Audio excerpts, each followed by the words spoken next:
Hello, everyone. Welcome to Barca News and welcome to the post-match live analysis where we analyze Barcelona matches as soon as they end. And today we're going to be talking about Barcelona's victory, the comeback that Barcelona just pulled off against Real Oviedo, where they were down 1-0 at the halftime. And they ended up winning 1-3 with goals of Eric Garcia, Robert Lewandowski, and Ronald Araujo. Yes, you heard that correctly. Two center backs scoring goals.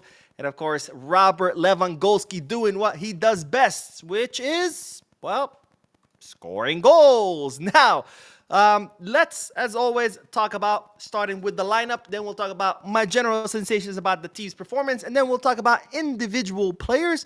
But first, let's look at the lineup because we did have some surprises as far as the lineup. Today, I think Hansi Flick really wanted to rest up some players because, of course, we do have a match on the weekend against Real Sociedad, followed by, of course, the Champions League match against PSG, which will be a tough one. Now, this was the lineup that Hansi Flick started the match with, starting with Joan Garcia in goal, of course, Eric Garcia on the right, giving Jules Koundé much-needed rest.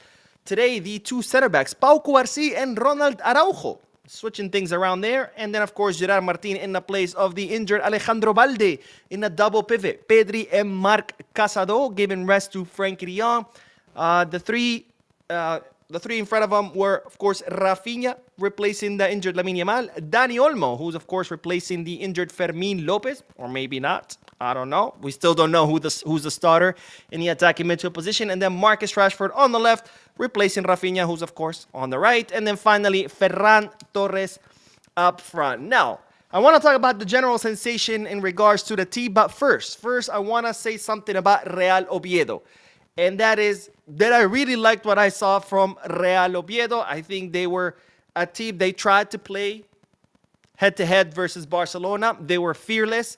Their defense was very well organized. They try to hold off as much as possible. And they even organized some pretty good counterattacks. And they even created some pretty interesting, occasions. Now, why am I mentioning Real Oviedo, Mo? This is Barca News. We're here to talk about Barcelona. I mentioned this because, as you might recall, after the match against Getafe, Ferran Torres in a post-match interview said that Getafe didn't really offer much or didn't really propose much on the field football-wise, and that all they did was commit fouls. And then, in response to Ferran Torres' statements, Getafe's coach, Bordalas, was super offended, said it was disrespectful, and that the difference was €1 billion. In other words, saying that Barcelona can play the way they want to play because they have a much bigger budget. As such, they can sign better players, better coaches, etc., etc., etc. Now, Bordalas does have a point, but only to a certain extent. Yes, the budget is a huge difference between Barcelona's budget and Getafe's budget. But nonetheless, that does not, of course, excuse or explain the dirty tactics that Getafe like to employ, the anti-football that they like to employ, the fouls, the kicks, the acting, the flopping, the wasting of time. All of that is not excused by the difference in budgets. Now, there's a difference between parking the bus and defending with everything you got because you don't have the quality or the players to go head-to-head versus a team like Barcelona or Real Madrid. And there's a big difference between dirty tactics, right? There's a difference between parking the bus and there's a difference between dirty tactics. And today, Real Oviedo showed us what that difference is. Because Real Oviedo also have a tiny budget, probably smaller than Getafe since they just got promoted to First Division, and Getafe have been in First Division for several seasons now. And yet, you don't see them employing these dirty tactics. You didn't see them employing these anti-football. Real Oviedo, despite having a very tiny budget, despite not having the quality or the players to go head-to-head with Barcelona, they still tried. I mean, yes, they lost. You expect them to lose when they're going against a giant like Barcelona, but nonetheless, they tried. And as a result, the match was actually pretty entertaining. So this is what we're talking about, Bordalas. I'm sorry, but the budget is not an excuse for your disgusting tactics. But enough about Real Oviedo, enough about Getafe. Let's talk about Barcelona because today's match was a little bit weird. You know, the first half was not a good half for Barcelona. I think the team was a little bit lacking that motivation, understandably so. When you're playing against Real Oviedo, it's not the same as playing in the Champions League against Newcastle or playing, against a team like Real Madrid. So I think there was a little bit a lack of motivation, but also today's Barcelona's midfield did not work. I think between Marc Casado, who had a bad match, and between Dani Olmo, who, as I've said many times, a great player, but gives you one great match every 10 matches, between the two of them, today's Barcelona's midfield was not there. Pedri had to carry the entire midfield on his back. He had to do all the construction, all the build-up work. He had to do all the defensive work. And there was a lot of loss of ball in the midfield, and there was a lot of disconnection between Olmo and Barcelona's attackers, and that all affected the ball circulation, which, of course, meant that Barcelona weren't really effective during the first half. Now, Barcelona did create several chances. There were several chances created by Marcus Rashford. There was a post that Rafinha hit, and there was some great saves by Real Oviedo's goalkeeper. But all of those chances were really created from individualities, right? And the individualities of Rashford, who today had some incredible individualities. Rashford showing that he has the skills and he has the talent to be a difference maker, right? Today, he still didn't really fit too well with his teammates, but he had 4 or 5 individualities where he came very close to scoring goals, which shows you the quality and the caliber that Marcus Rashford has, a player that, single-handedly can change the outcome of a match like he did against Newcastle, right, with his 2 goals. Today, he was unlucky because Real Oviedo's goalkeeper all of a sudden became, Oliver Kahn / Neuer / Ter Stegen in his prime / Juan Garcia, all of them combined, and it did not work. So first half, not really good half for Barcelona, and I think a lot of it had to do with the Barca circulation and a big disconnect between Barcelona's midfield and Barcelona's attack. And of course, came the mistake by Juan Garcia. He comes off goal. He tries to control the ball, makes a horrible pass to Casado, which ends up being intercepted. Real Oviedo scored one hell of a goal for almost middle of the field. Beautiful, beautiful goal from Real Oviedo, and it happens, right? Now, when I was watching the match, one of my friends texted is like, hey, they should put Juan Garcia on the bench. That's it. Like, you should punish him for that mistake. And I said, no.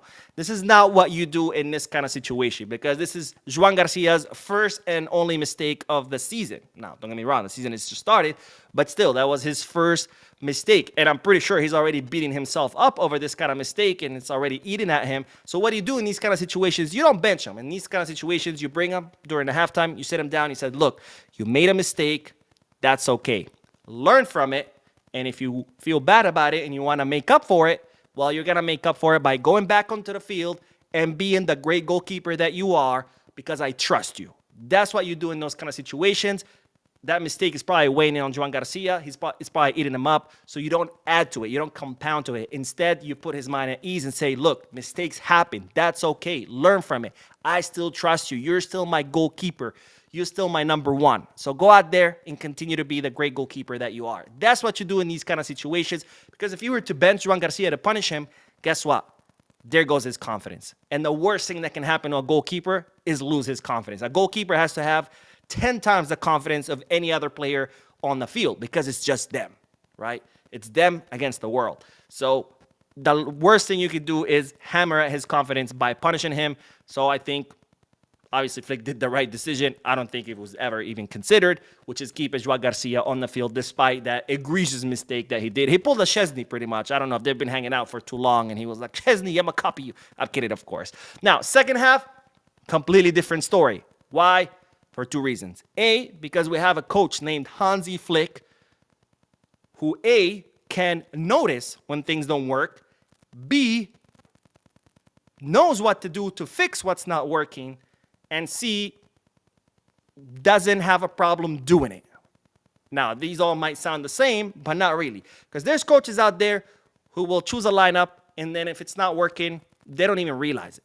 They're just like, things are not going well because the other team is better, or blah, blah, blah. They can't even notice what's going on, what's going wrong with their own lineup. There's other coaches who notice it, but they don't even know what to do. They're like, shit, I know something's not going right, but I don't know how to fix it. And there's those who won't fix it because they're too stubborn, right? No, I know this is going to work. I'm going to keep it. Eventually it's going to work, and they don't do it. Not Flick. Flick notices things are going wrong, knows exactly how to fix it, and has no problem saying, I made a mistake, let me fix it.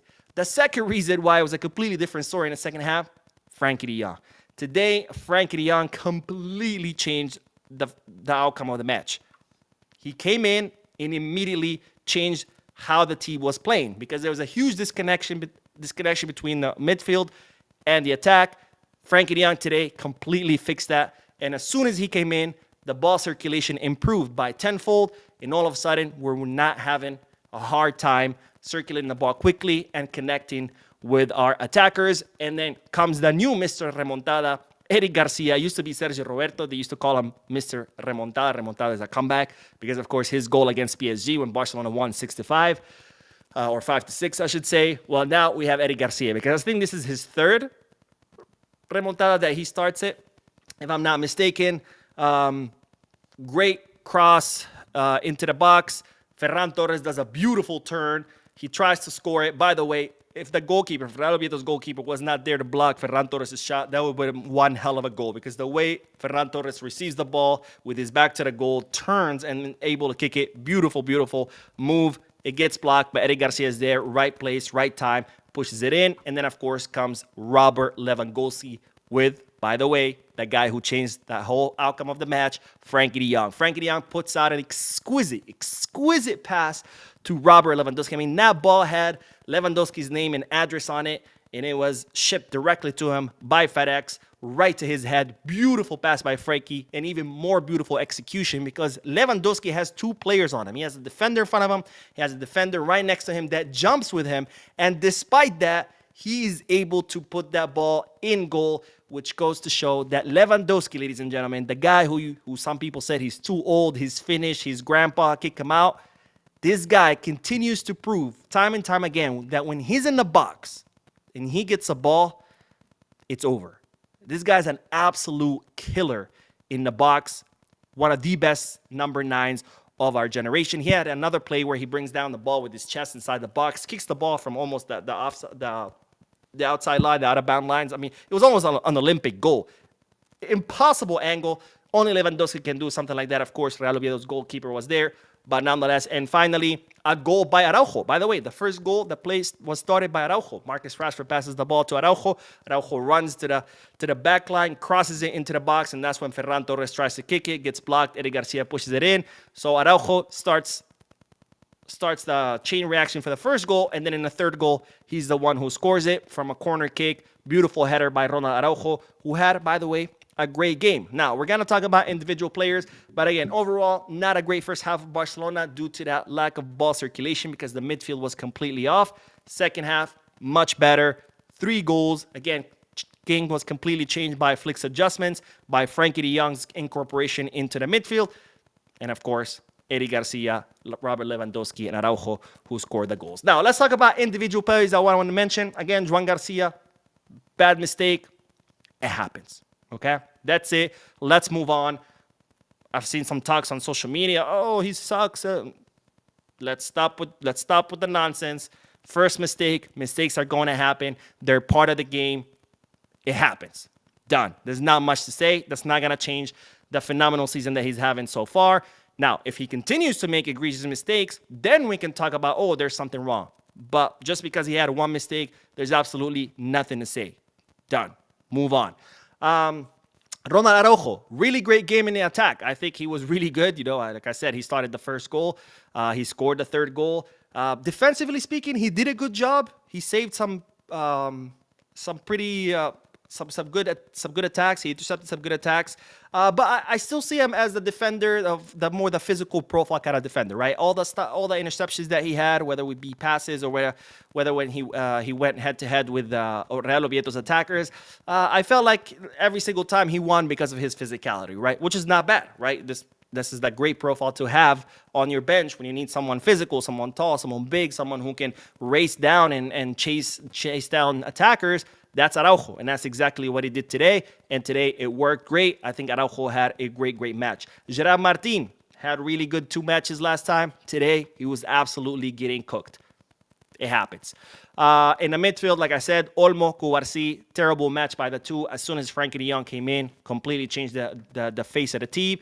Rashford, I like that every match he's more and more courageous, but I'm still seeing him, not fully adapting to the team. He's still not fully adapting to the team play. But individually speaking, of course, the guy just has talent oozing from everywhere.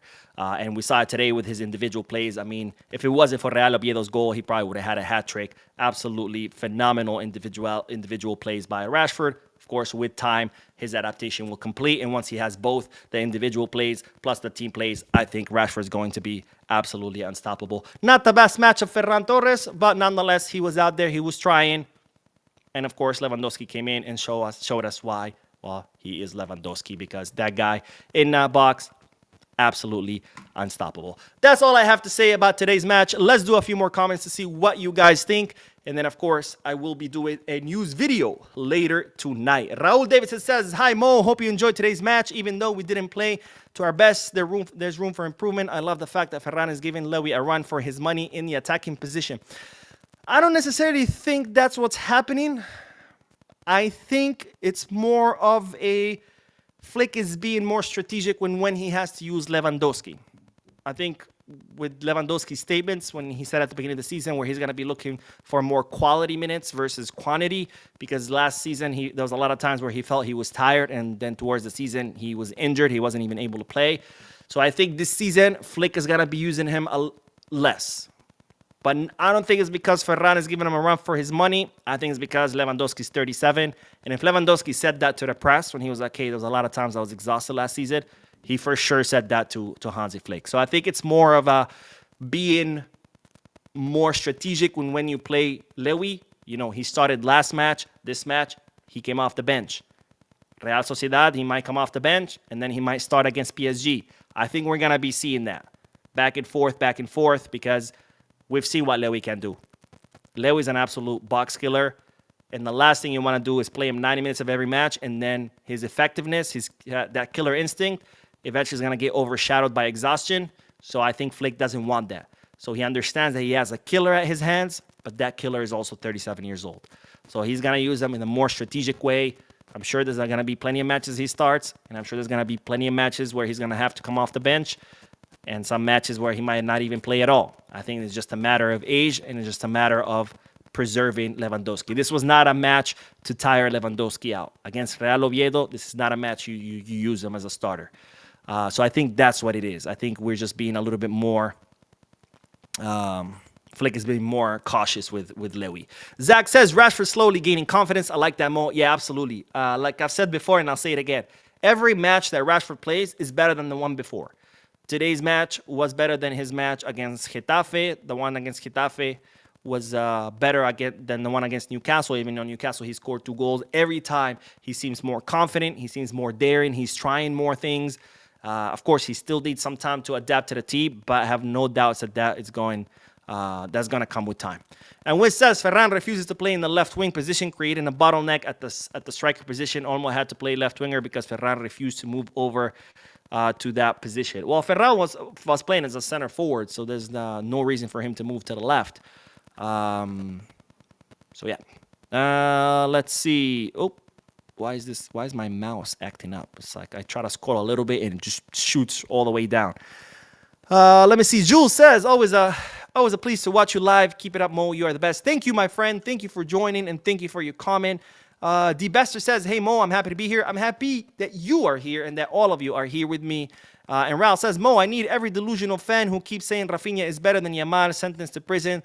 That's the deserving punishment. How can you watch football and compare this GA merchant to Yamal? I mean, I wouldn't call Rafinha a goal assist merchant. I think Rafinha has his own qualities. Is he better than Yamal? Of course not. Is he as good as Yamal? Of course not. I don't think anyone in the world is right now. But I wouldn't call him a merchant per se. I think Rafinha provides a lot of different things to the team. For example, his defensive work is superb. He probably defends more than any of our attacking line. The intensity that he gives the team, the runs to the back of the defenders. I mean, he's he provides different things than Lamine Yamal. Of course, what Rafinha lacks is the dribbling, right? He's just not a dribbler, period, and he's never going to be. Lamine is, right? So 2 different players, but of course, Rafinha's nowhere close to Lamine. But I wouldn't call him a merchant just because he's not as good as Lamine, you know. Ibrahim says, I'm optimistic Atletico versus Madrid game will end in either draw or loss to Madrid this weekend. Will lead La Liga table by God's grace. Visca Barca. I'm not too worried. I mean, hopefully, yeah, Atletico can help us, but You know, I think if we continue to depend on ourselves, we continue to perform great, we continue to play with intensity, we continue to implement Hansi Flick's plan, I think we should be fine. And then, eventually Madrid is going to drop points. Everybody does. And if they don't, we are going to face them twice in the Clásico. And if Barcelona do their job both times against Real Madrid, well, there goes their lead, and then we are leaders. So I'm not really worried about what happens on Saturday between them and Atletico Madrid. Whatever happens, happens.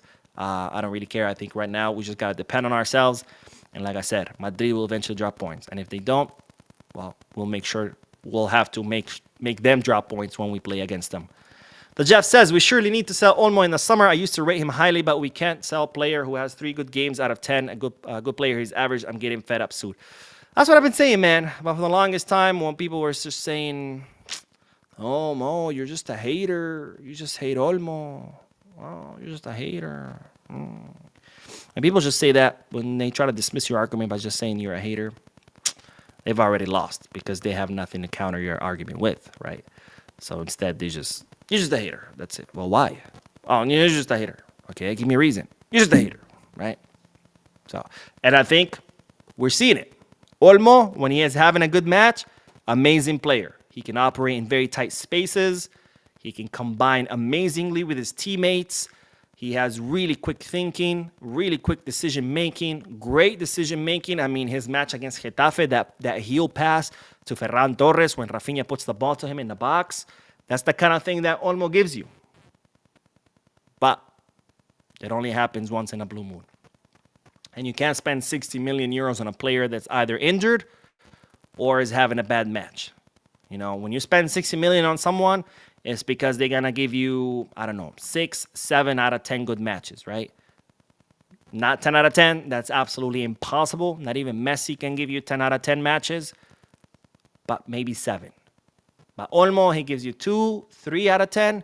That's not a 60 million euro player, especially when you don't have that money to pay those 60 million euros, and especially when you don't have the financial fair play to register that player. But what do I know? I'm just a hater. Momo says, hi, Mo. I'm glad that we win. Big kudos to Eric and Frankie. Visca Barça. By the way, thank you for bringing that up. Frankie already talked about him, how he completely changed the match. But Eric Garcia started out on the right back, ended the match as a left back. Is there a position this guy cannot play? He can play as a right back, as a left back, both sides of the center back, right and left, defensive midfield. This guy is a Swiss Army knife of football. This guy can do it all. To think there's still people who hate him out there. The other day, someone commented on one of my videos, I really hope Eric Garcia, that he hoped Flick started Eric Garcia and that Eric Garcia would flop so everybody can see the fraud that he is. I was like, okay, let me get this straight. You're rooting against your own team just so you can be right. But I'm the bad fan. You want your team, a player from your team, to fuck up. And when a player fucks up, especially in the defense where Eric Garcia plays, that leaves you completely open and can risk you losing the match. So you would rather see your team lose as long as you are right. Talk about cutting your nose off to spite your face. It's mind-blowing. It's mind-blowing. Ronaldo says, Rafinha sweats his ass off defending up top so that Lamine can float around and have the energy to be lethal when his time comes. Lamine's freedom on the pitch doesn't come from nothing. True. Same as Koundé, by the way. And in fact, Koundé has talked about that in an interview where, they asked him, oh, Lamine doesn't help. He actually does. Lamine does help. Obviously not as much. But as Koundé put it in an interview, he's like, Koundé himself and the other players prefer that they do the work, that they run and defend, so Lamine can have the energy to be lethal in that final third, right? And yeah, Rafinha is part of that. Rafinha is part of why a player like Lamine doesn't have to track back and defend every single time, because Rafinha is there to do it. Because they all know, right? Hey, if we defend and we get the ball back, all we have to do is just give Lamine the ball and he's going to do his thing. So it's kind of like, okay, Lamine, you do your job when you have the ball and I'll do it when we don't have the ball. So don't worry. I'll get the ball for you, and then I'm going to give it to you, and then you're going to do what you do best, and then I don't have to worry about anything because you have the ball, and you're going to be attacking, right? So it's a trade-off. It's a trade-off. Suleiman says, do not worry yourself about these lunatics online. There's an influx of them everywhere. Yeah, it's like I've said, no matter what you say, there's always going to be someone who's going to say something else, right? If you say this player is great, someone's going to be like, what do you know? He sucks. Okay, fine, he sucks. Oh, no, he's great. There's always going to be someone to contradict you. So I think the only thing you can do is just give your opinion, honest, straight. And if people like it, great. If they don't, that's fine. But what irks me is when people try to come at me telling me why am I not changing my mind, that I'm just cannot admit when I'm wrong and blah, blah, blah. I'm like, wait a minute. But I have my opinion and you have yours. Why do I have to change it? And if I don't change it, it means I don't know how to admit when I'm wrong. And I'm what do they call, what have they called me for not changing my opinion? Hold on. God, I forget the word. But anyways, it is how about you change your opinion to match mine? Have you thought about that? Why do I have to change my opinion to match yours? Otherwise, it's like something's wrong with me. Or how about we do the logical thing? I keep my opinion, you keep yours. Does that sound like a good plan? That sounds like a great plan to me. I'm not eager to have you agree with me. Agree with me, come on. I have my opinion, you have yours. That's totally fine. It doesn't mean that all of a sudden I'm this crazy guy because I won't change how I think no matter what you say to me. Okay, well, why don't you change what you think to match mine? See how ridiculous that is? Anyways, Edward says, hi Mo, do you think Flick will bring Lamine in slowly or let him start against PSG or not play him at all?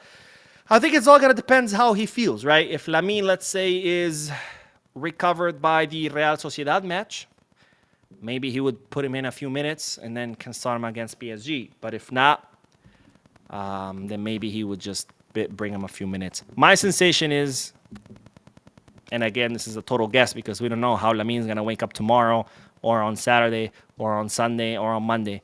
My sensation is that maybe Lamine is probably just going to get a few minutes. He's going to be on the bench against PSG and come off the bench later on. That's my sensation. But again, I could be wrong. Tomorrow, Lamine might wake up and be like, yo, I don't feel anything. I'm good to go. And then he has a full training on Friday, full training on Saturday. And on Sunday, he doesn't travel with the team because we're playing at home. And on Saturday, maybe he comes in the last 5-10 minutes against Real Sociedad and totally trains with total normalcy on Sunday, Monday, Tuesday. And then Wednesday, he's good to go, right? So we'll see. We'll have to see. But my feeling is that he's got to be probably on the bench against PSG. Anyways, that is all, ladies and gentlemen. Thank you so much for tuning in. Thank you for your comments. Don't forget to hit the like button. Subscribe to the channel. Drop a comment. I will be posting a video later tonight, a news video, so stay tuned to the channel. I will see you guys in that video. And as always, Visca Barça.